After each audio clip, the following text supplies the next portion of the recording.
మీ business ఏదైనా మీ ఊర్లో promotion చేయాలంటే అది సుమన్ టీవీతోనే సాధ్యం. ఇప్పుడే సంప్రదించండి. చాలా హాస్టల్స్ ఇది హాస్టల్ ఇది ప్రైవేట్ బిల్డింగ్. ప్రైవేట్ బిల్డింగ్లో మీకు దీని గురించి ఆలోచించడం లేదు. అందుకనే మీకు 10-15 రోజుల్లో నిన్న మేడం గారితో మీటింగ్ అయిన తర్వాత కూడా పర్సనల్ మాట్లాడడం జరిగింది.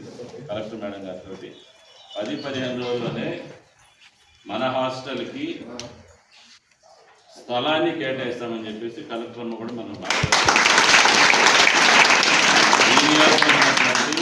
ప్రైవేట్ బిల్డింగ్లో నడుస్తున్నటువంటి ప్రతి ఒక్క హాస్టల్కి సైట్ అలొకేషన్స్ చేస్తాం, బిల్డింగ్స్ కూడా ప్రపోజ్ పెడతామని చెప్పేసి మాట జరిగింది.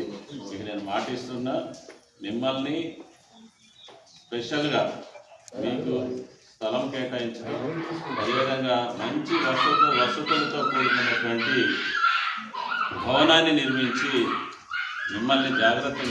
నా పేరు జోష్న, నేను ఇంటర్ సెకండ్ ఇయర్ చదువుతున్నాను.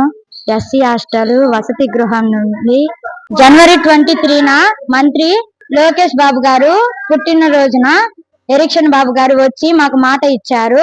హాస్టల్ వసతి గృహాన్ని చూసి మేము పడుతున్న కష్టాలని చూసి గమనించి మాకు మంచి వసతి గృహాన్ని ఇస్తామని మంజూరు చేస్తామని చెప్పారు.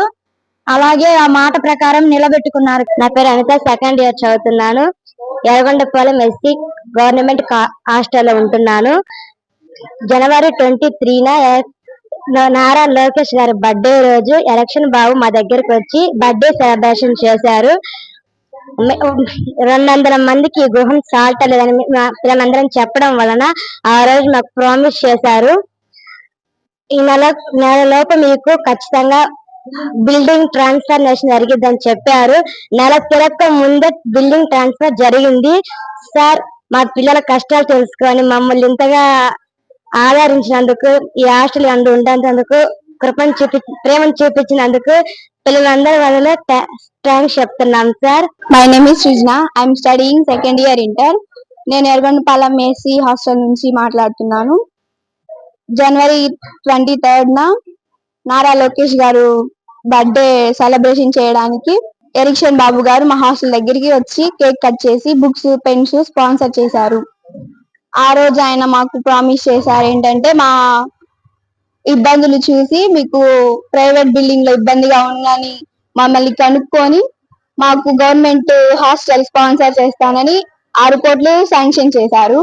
ఇందుకు సహకరించిన మోడీ గారికి, సీఎం చంద్రబాబు గారికి, డిప్యూటీ సీఎం పవన్ కళ్యాణ్ గారికి, నారా లోకేష్ గారికి, స్వామి గారికి అండ్ ఎరిక్షన్ బాబు గారికి నా యొక్క ధన్యవాదాలు తెలుపుకుంటూ, మీరు ఇలాగే మంచి పరిపాలన చేయాలని కోరుకుంటున్నాను.